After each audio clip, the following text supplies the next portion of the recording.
Stay Sane with Jane, the show that helps you and your business to thrive, not just survive. Tune in each week as Jane connects with guests in the wellness, business and publishing worlds, bringing you the most up-to-date training, techniques, healing and guidance for growth, mindset and motivation. Each session includes a magical guided meditation led by Jane or one of her special guests. Here's your host, Jane Scanlon. Hello and welcome to episode 23 of Stay Sane with Jane. So today we are interviewing Sassy Smith, who is a qualified coach, trainer and speaker. But in 2015, she discovered that she has aphantasia. I hope I've said that right. Realizing that visualizing wasn't just a concept that came as a shock and led her down a path to research this condition and some of the other conditions which are associated with it. So we're going to be talking about how some people can't access their inner world, and Sassy's going to help us with all of that. Yes. Welcome. Thank you. And thank you for having me. Absolute pleasure. I'm really looking forward to today. So tell us a little bit about you, about who you are, and we'll get onto business and work afterwards. Okay. So yes, so I'm Sassy Smith, and I am the Aphantasia coach and founder of the Aphantasia Academy. And I've been coaching probably for most of my life because I've managed people, and that's part of that role. And I qualified as a coach some time ago, and I love coaching, and I absolutely love the transformational powers of coaching. But it never worked for me. And I always thought that was a little bit odd, that I could coach other people and get transformational change. But when I worked with coaches, it didn't work. And I really struggled to understand that.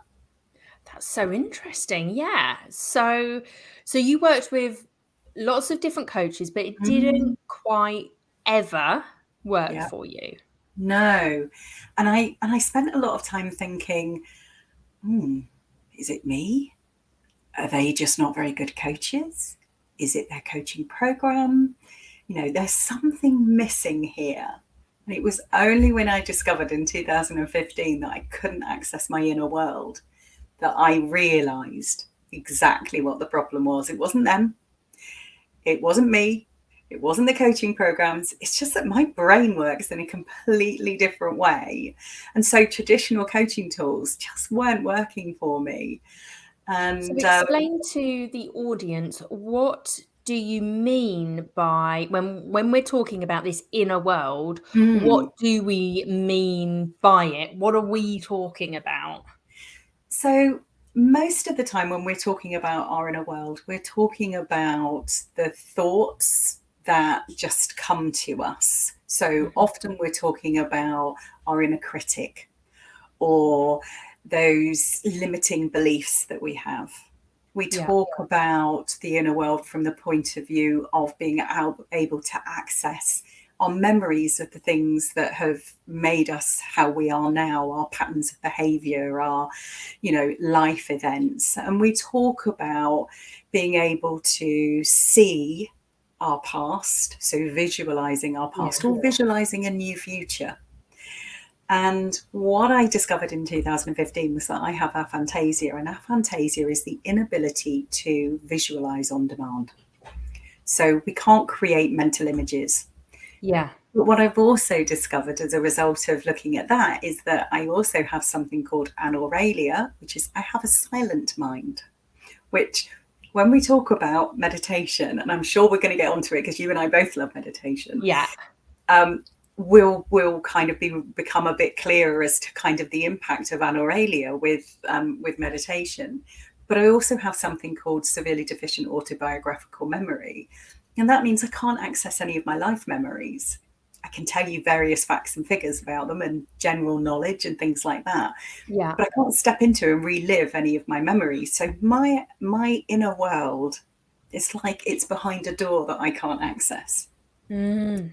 And so when you're doing coaching to try and change the inner world in order to affect change on the outer world, so for example, trying to change those limiting beliefs, it's really challenging for people like me who can't actually hear them.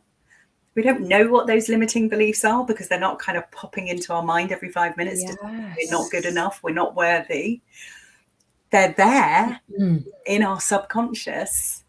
We can't get to them. So they're still there, but they're showing up in a different way, right? Yeah. Okay. So it's not like, oh my gosh, you are amazing. You've got no inner critic.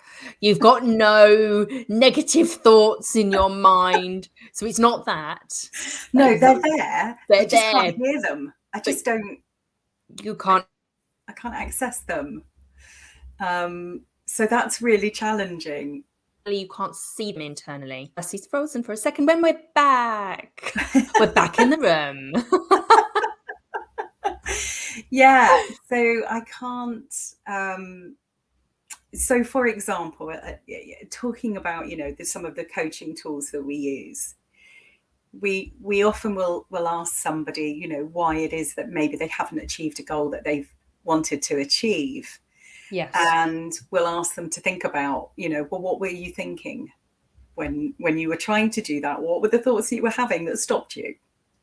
And if you ask me that question, I'm going to think, I don't know what the thoughts were that I was having that stopped me from doing that. I know I was having some thoughts. I must have been, but it's much harder for me to get to those things. Yeah. And I but think if we shift back to childhood, school, I'm just wondering if now you're looking back, can you even access those memories where you were like, okay, that's why I wasn't good at so and so at school? No, I can't access those memories at all. If there was a really good story about something that's happened in my life, I remember the story. Yeah. But I don't remember the memory. I have no access to the memory. So it's really hard for me to identify patterns of behavior based on my past that have created the now. Yeah. It's really challenging. It's possible. It is possible? I'm thinking, this is impossible. How could you do it? So it takes a really skilled coach who understands, okay, I need to work a little bit differently here, and to understand that traditional tools and methods just not gonna do it. I'm not gonna do it. Yeah. So you are not. We are all miracles, but you're not a miracle in the fact that you have no blocks or repeated patterns or anything like that. You just don't remember them. That's quite good though as well, isn't it? Well, there are some advantages to having aphantasia and to having anoralia and SDAM. For example, I never have to relive a traumatic event ever again. I'm never going to see it. It's never going to come back into my thoughts. My memory-wise, I'm within a very short period of time, I will have forgotten it unless I remember a story about it. Yes. The flip side is my body absolutely remembers it, 100% remembers it. And I think, and that's where some really therapeutic work comes in, and somatic work comes in to try and remove the negative energy from your body, or that feeling of trauma that's in the body. But we'll never both work very holistically, aren't we? We love kind of holistic, whole mind, body, soul.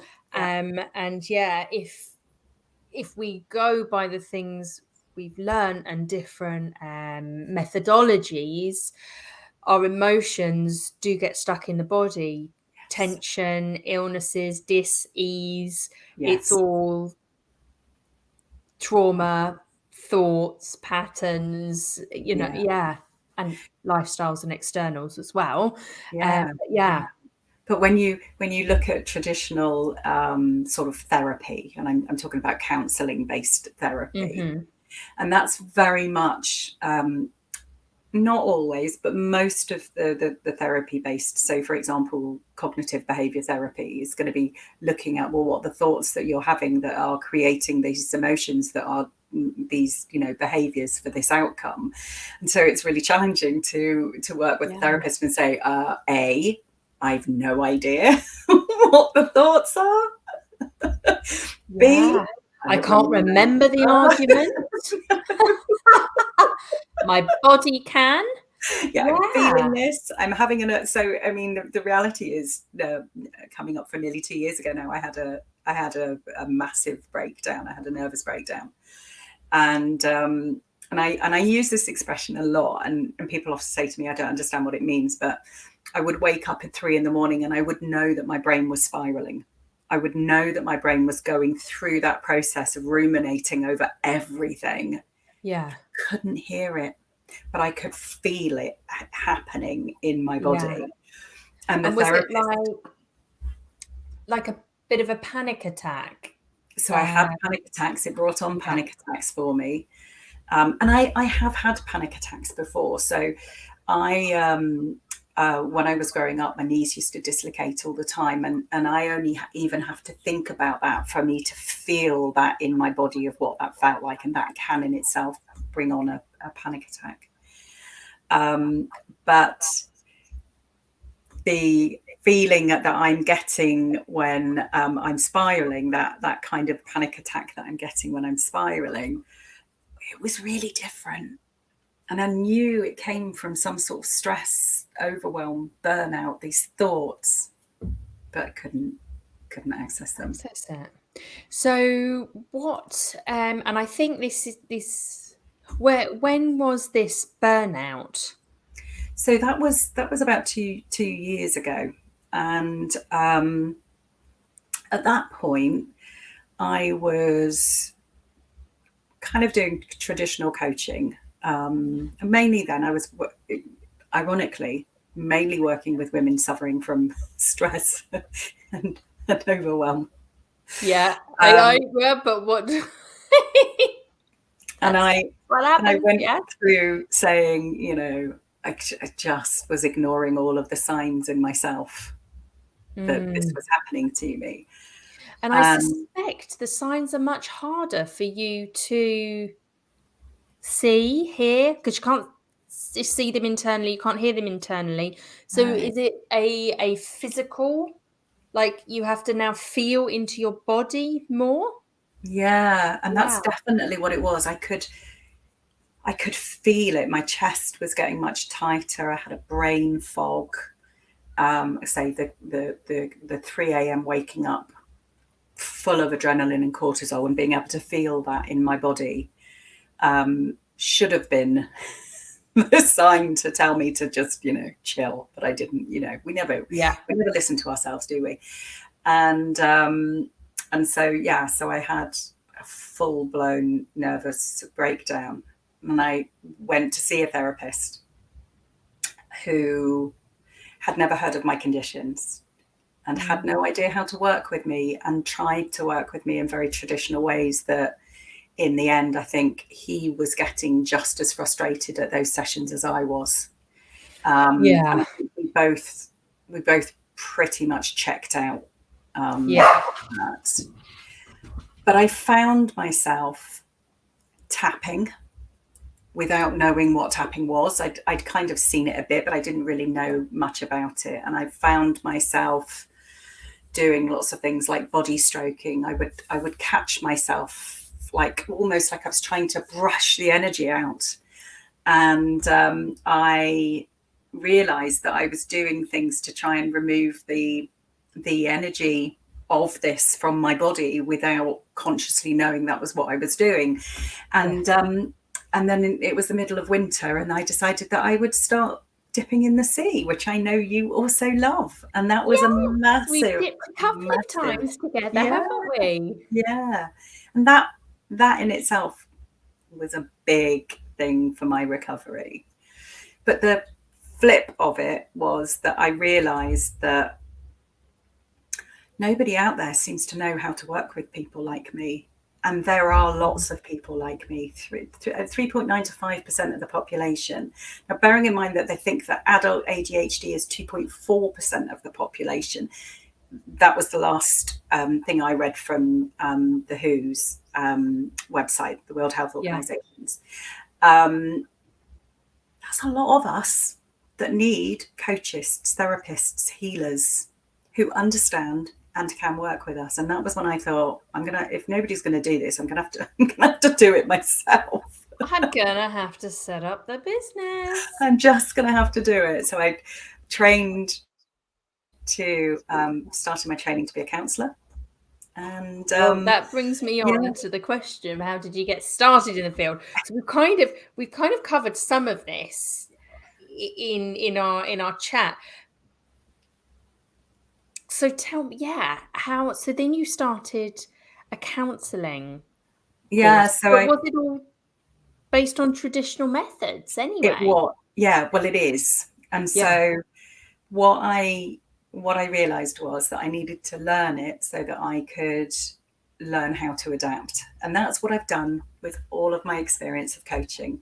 I looked at all of my coaching experience and thought, okay, how do I adapt these methods for people like me? And that's what I've done. And so I stepped away from coaching myself, and now I train coaches. Actually, interestingly enough, on this latest round, I've got 3 hypnotherapists, which has been really interesting, and kind of learning about, how. Of course, hypnotherapy. So also, I mean, obviously, I know what you do. I've seen the website, I've seen the offers, but the people listening, they haven't seen the offers. And so these hypnotherapists, well, what on earth are you doing with them, Sassy? So I'm a bit of a science geek, and so I teach what's happening in the brain. So you get the neurobiology of these conditions and what makes my brain different to somebody who's neurotypical.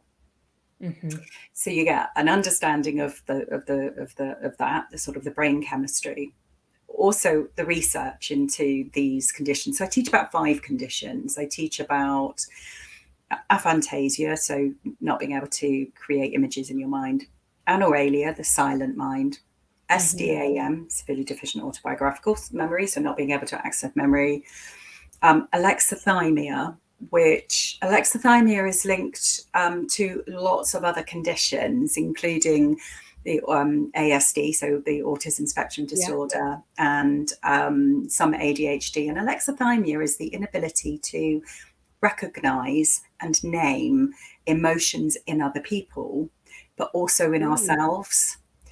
And lots of people with aphantasia report really struggling to access their own emotions, and I'm one of those.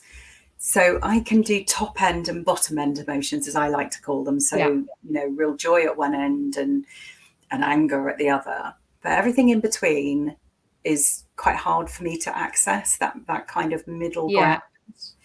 And so I've long said that I surface skim my emotions, and it's only when I learned about alexithymia and about how often when people are accessing their emotions, it's through something they're seeing in their mind, and it's those memories and it's all of those things that I can't access.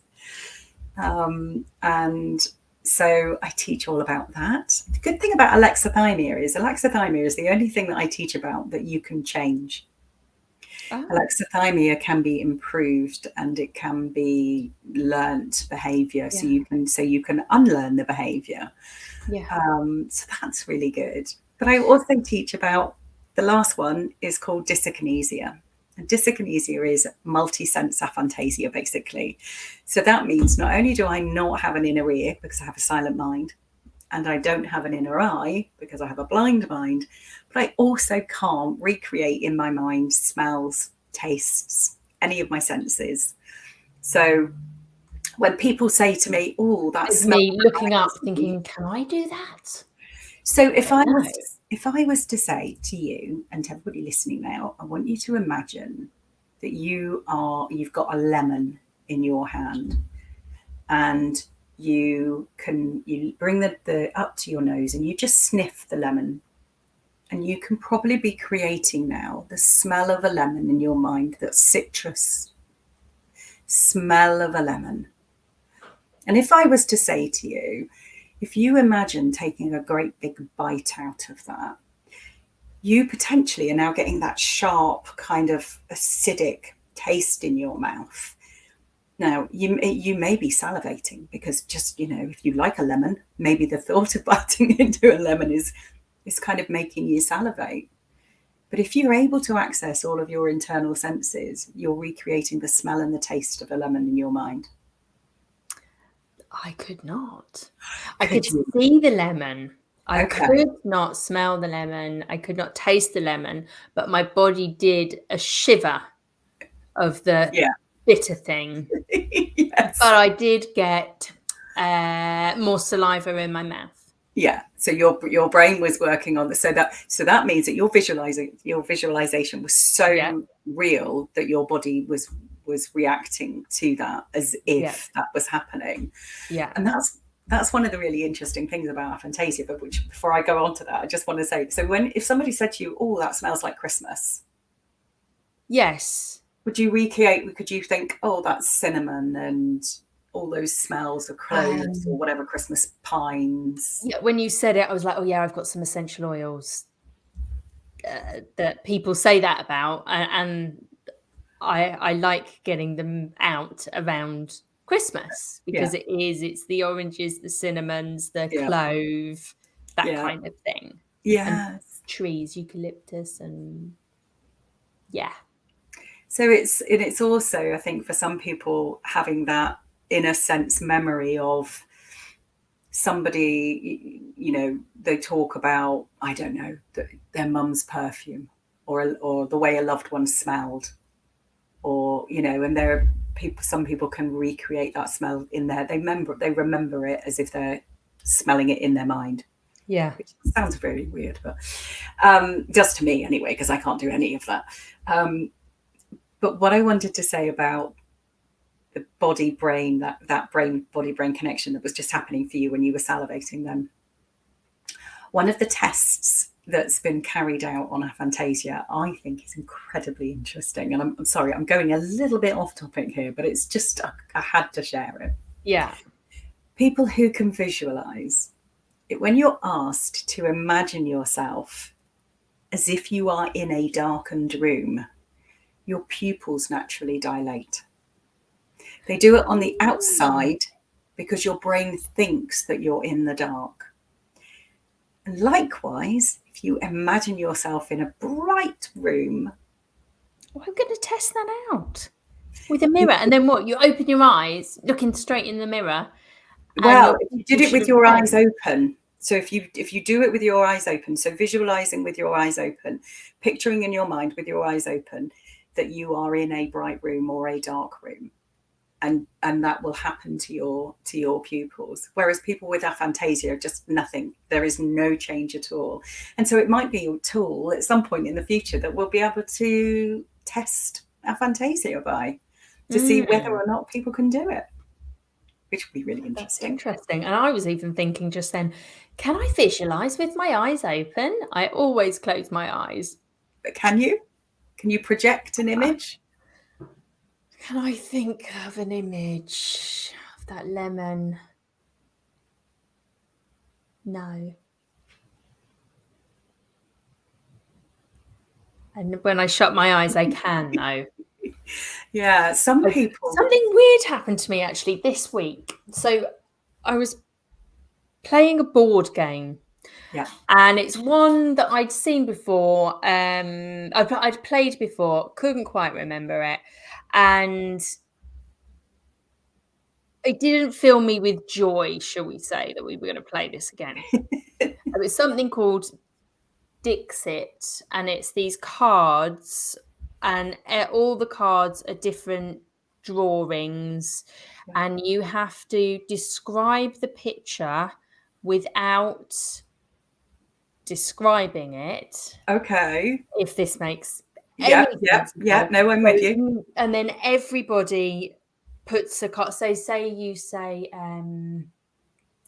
helping others, and your card is a little ant with a flag, and there's lots of ants behind. So you decide actually that's helping others. That first ant is helping everybody else go in a straight line.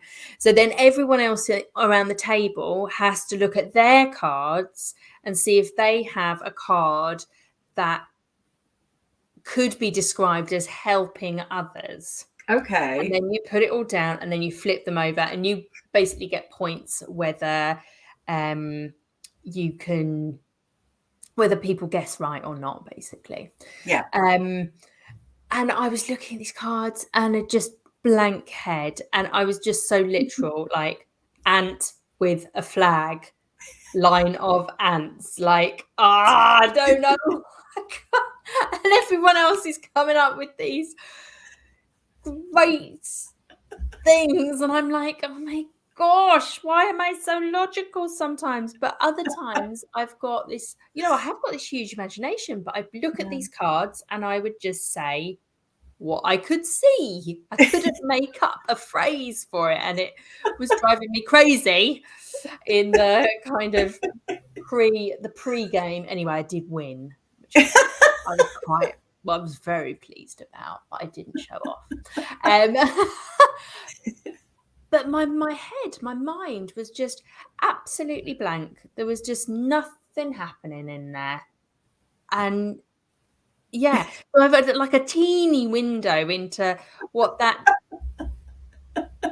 blank mind can be. It's like, So interestingly enough, with anauralia or anaural thinking, it's another way. So aphantasia is image-free thinking, and anaural thinking is thinking without sound.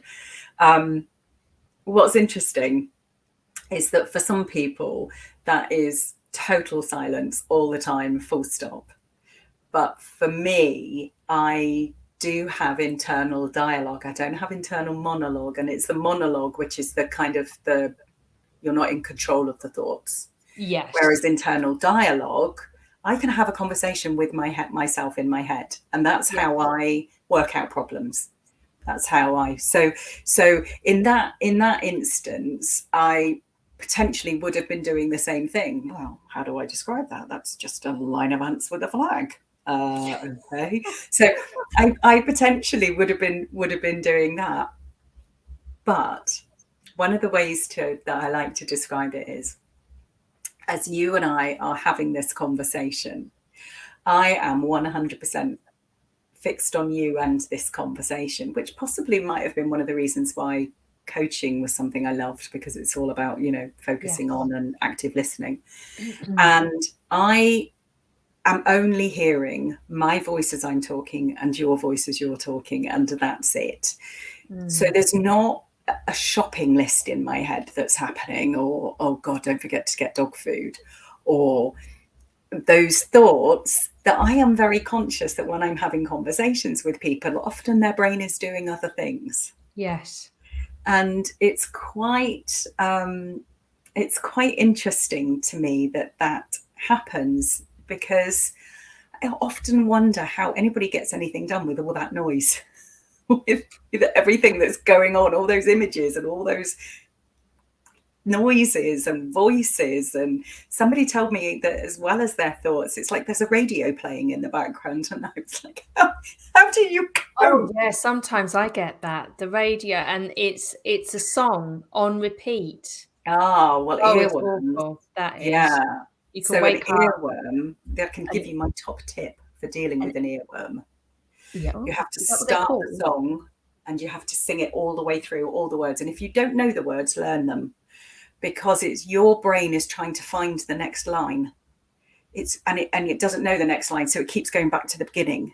Yes. And that's why you get caught in those earworm loops, because it's like any problem that we give our brains to fix, our amazing computers. We give them this problem to solve, only it can't find the answer. And I currently have a song living in my head rent free. And it's me singing the song. It's my Yes. voice singing the song.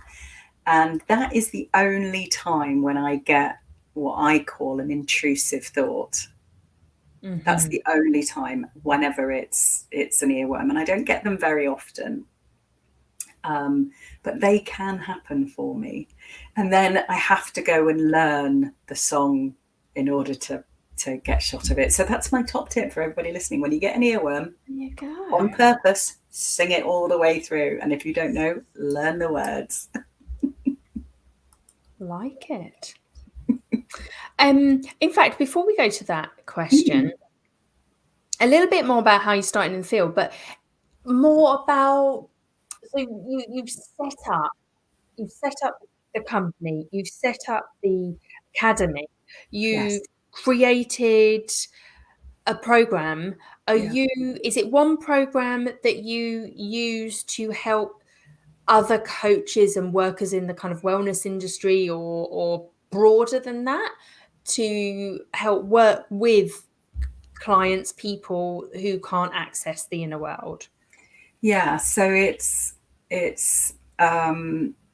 one course which is over 5 modules, which is over I think probably this time around going to be 8 weeks. I've just run a beta course, and they recommendation to kind of add a bit of a gap in the middle for relearning, or not relearning, but reflecting. Yeah, I call it what do I call it? I call it review and reflect. Yes, and brilliant. refine, that kind of thing. Yeah, I might pinch that. all right, you can. And so there's 5 modules, and in each of those modules you learn about the condition, you learn how to recognize it in your clients, you learn about the research into it, you learn about the neuroscience, and you learn some practical tips that you can apply immediately, either with a client, or things that you can suggest to your client that they do immediately to help them. And then I also do a live coaching, group coaching. See, I still think I'm a coach. I still do a group. I am, or I'll always be a coach. A group training session where I actually then do some practical. Okay, so now you've learned about it. How do we apply it in the real world? Yeah. And that is very much then based on each different thing. So, for example, goal setting, we'll look at, well, how do you do goal setting for somebody who can't see the past or the future? And how do you help somebody like me, who out of sight, out of mind is a very real thing? So how would you help somebody like me to make sure that those goals remained visible and that I could achieve them? So it's about applying those tools. And I think that the things that I teach, it's not just, I focused mainly at coaches, but it's not just for coaches. It's anybody who is working with somebody to help them to affect change in their life. Yeah. However you're doing You could go into the corporate world and teach people as well, couldn't you? Yeah, it's not just the wellness industry. No. It's about thinking about teaching, because a lot of teaching now, particularly in maths. So I've been told. I was never blessed with children. But listen, I'm doing year 7, which is the first year of secondary school in the UK. I am doing that math because I sit down with my daughter. She's on the ASD spectrum, and we're both dyslexic. And God, I'm probably something else as well. And we're sitting there, and all I can say is, Thank God for the lockdowns, right? Because otherwise I'd have done no prep work, right? Yeah, But because I did homeschooling, I started doing kind of relearning maths and yeah, English at that stage, because otherwise I'd be stuffed, yeah, because the maths is on a different level. I yeah. mean, the language, what they're asking, what they're this, that. So yeah, what have you heard? Well, that there's a lot of work the problem in your brain, see the Yeah. blackboard, write it on the blackboard, work it out in your mind, see yourself working it out in your mind. Well, I couldn't do that. No, I can't see that in my mind either. No, it'd No. be absolutely impossible for me to do a longhand calculation in my brain as if I had a blackboard in front of me. Yeah. Give me a piece of paper, I'm good to go. Yeah. But Mm. I think there's an awful lot of that, of visualization used in schools now. Also, when we think about English, teaching children English, and about creative writing. Now, people who have aphantasia,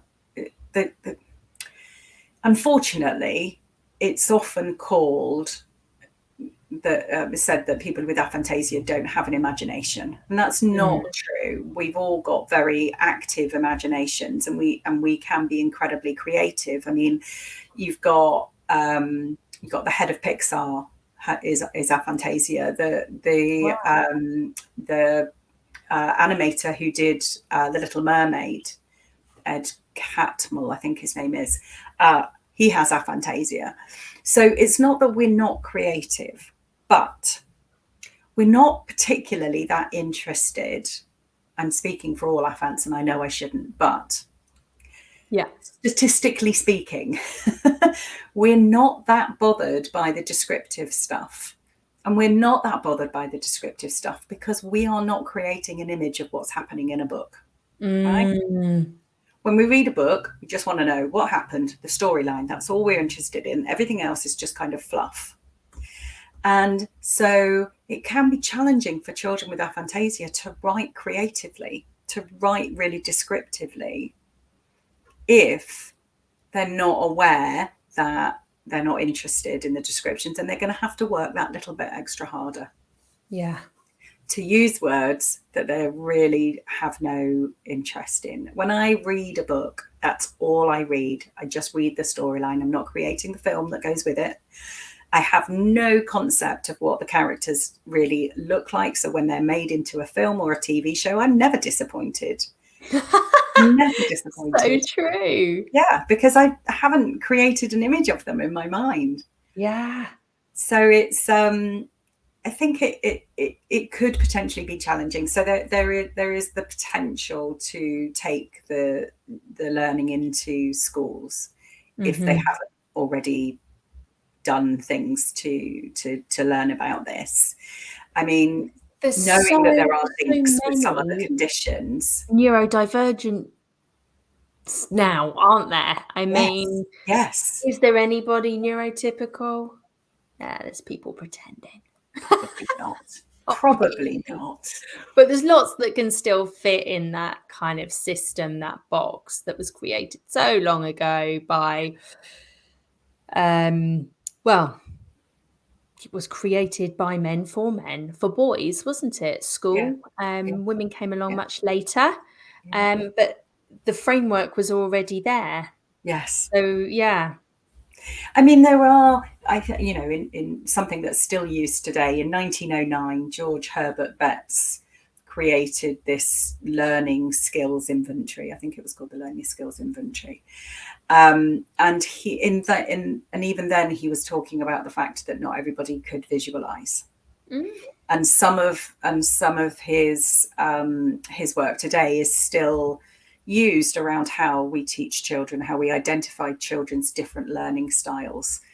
So it's not Really like good. people haven't known about this. I mean, Yeah, that's true, but they haven't 1880, implemented it because they feel like, I don't know, maybe they felt that it was minority and we're just going with the majority. maybe. Yeah, maybe. I mean, I think Aphantasia didn't get its name until 2015. We've known about anaural thinking for a very long time, but anauralia as a name for it, 2021. SDAM, Wow. I think, was 2019. You're amazing with figures, facts and figures. Well, I am, because, and this is the thing, I can't access my autobiographical memory, but I've got really good semantic memory. And semantic memory is facts, figures, dates, general knowledge.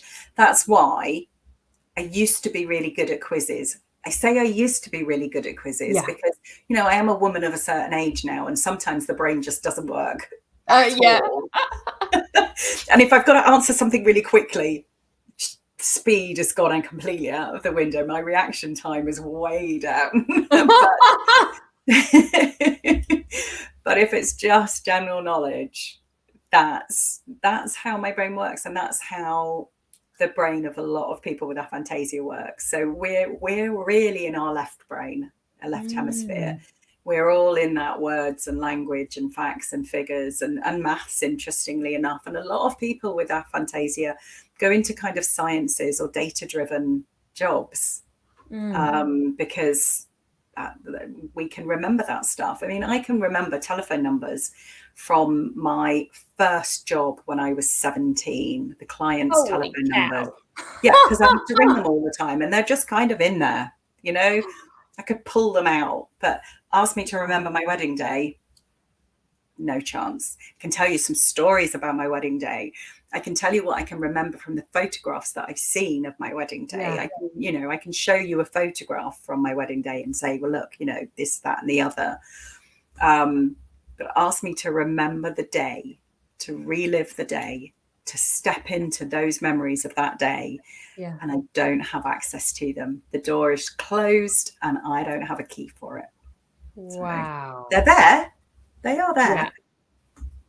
So if we were to work together, what would it look like?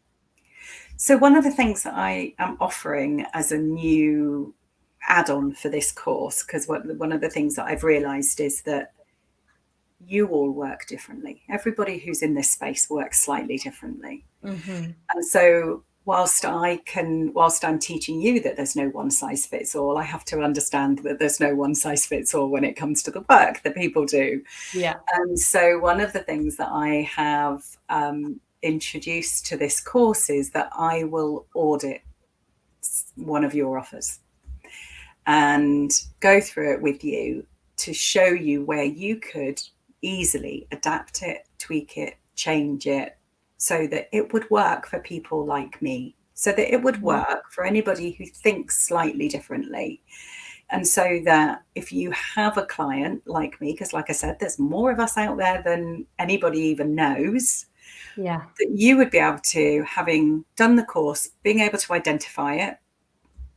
The key for the identification is that not everybody who has aphantasia even knows they have it. I always knew there was something a bit different, but I had no idea until I read the article about aphantasia that actually what I had was, aphantasia, and that people could actually visualize, which blew my mind. Honestly, I just thought it was a concept. I thought it was just words. I thought if you asked me to imagine an apple, well, I know what an apple is. I've eaten an apple. I could describe an apple to you. That's what I thought people were doing in their heads. I didn't realize that they were actually seeing an apple. And some people could imagine biting into it and tasting it. I can't get my head around that one. So I would help you to make your work accessible, basically. So that's what working together would work. Be collaborative, and supporting you to be able to attract more clients. Who there may be people like me who do know they have it and they're really hesitant to work with coaches or healers or therapists again because it hasn't worked for them before. So that's how we would work together.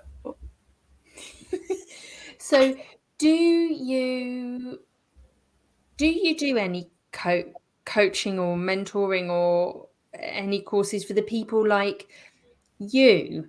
Or do you, if they're like, look, no, I don't want to do the work. I work in an office or whatever, but I just want help Yeah. being the best me I can possibly be.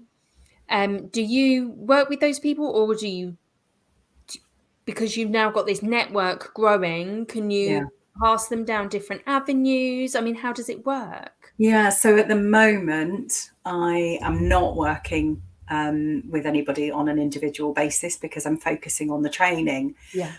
But what I do is I refer them on to people who have taken the course, who do whatever it is that they need. So once you've taken the course and you've passed it, Yeah. you basically get to go onto my website as an expert. And anybody with then these conditions can go and search on that list to find somebody who does what it is that they need. So if it's somebody who's having relationship problems, they could go and have a look and say, okay, that person is a relationship coach. They understand alexithymia, which is often a challenge in relationships. They're going to know how to work with us. They're going to understand that process.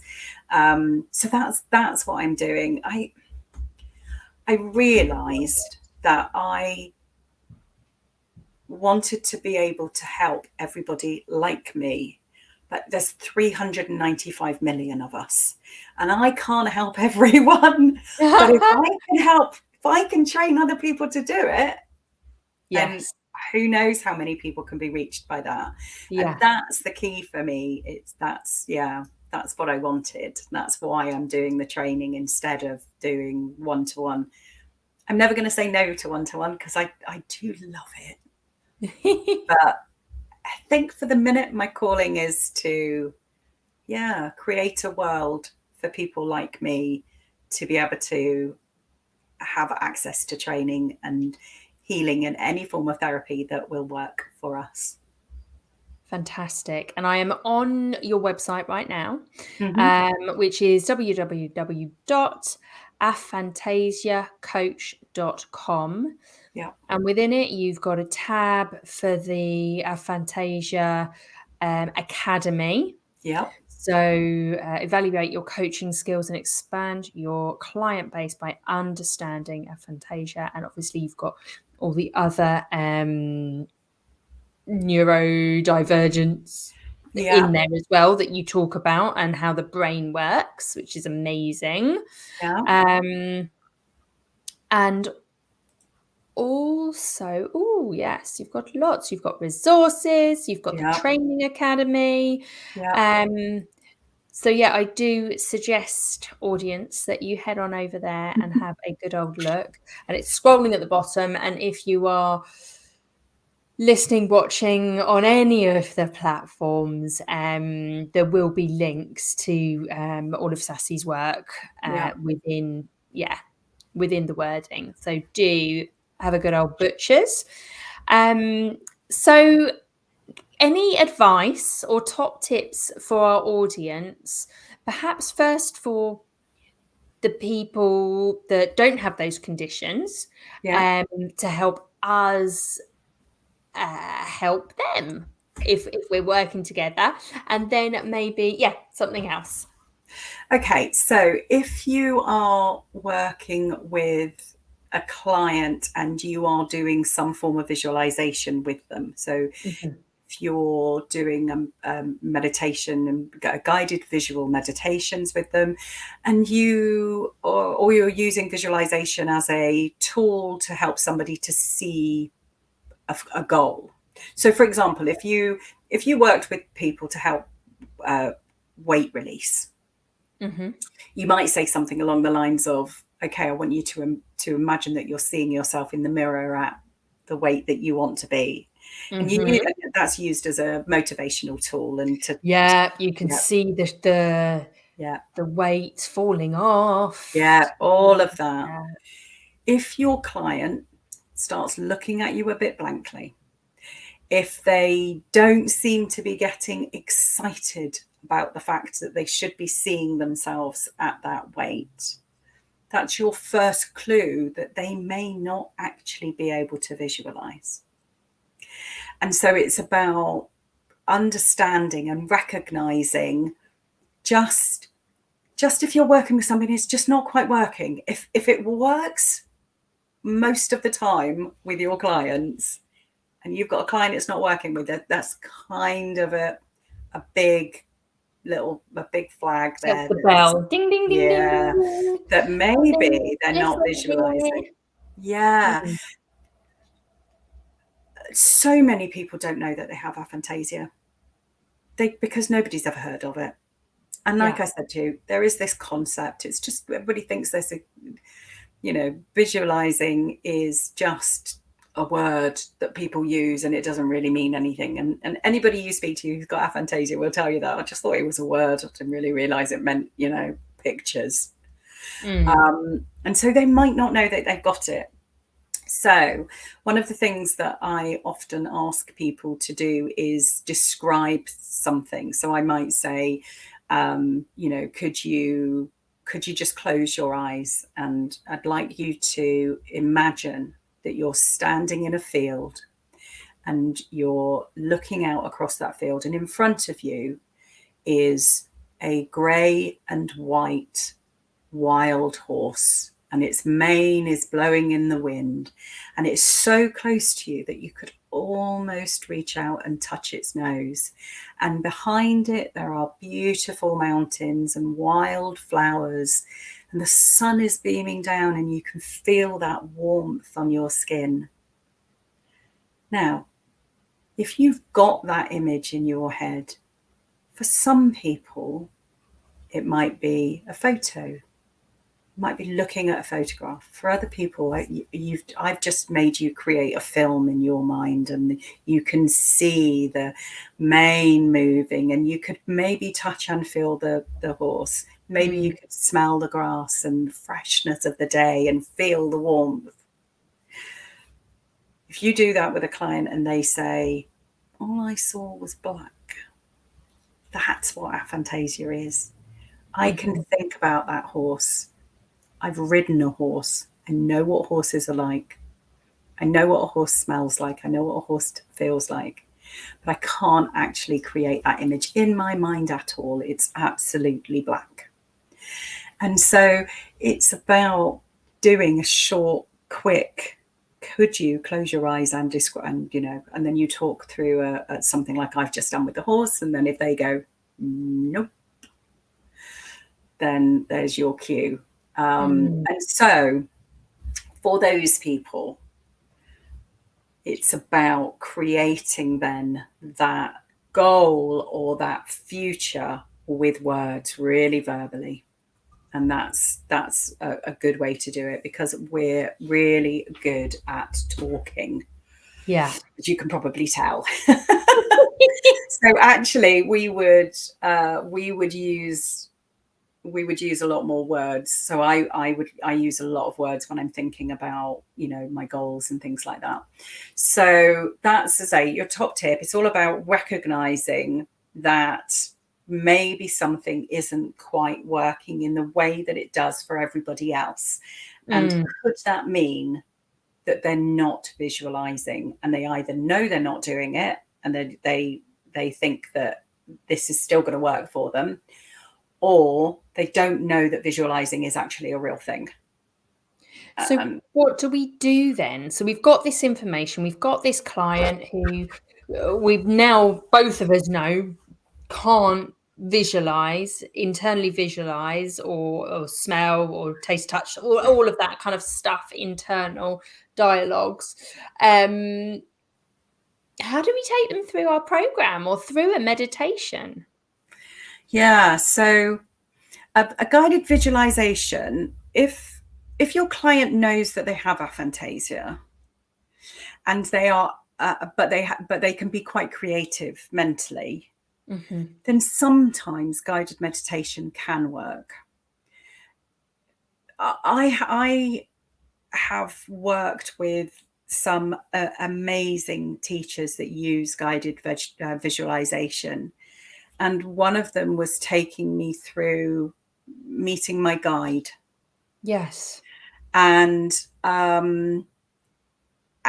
because I have read a lot, and I've always loved fantasy, science fictions type of books. Yeah. I automatically had that description of what I considered to be a wise woman based on the books that I've read. On the books, yes. Yeah.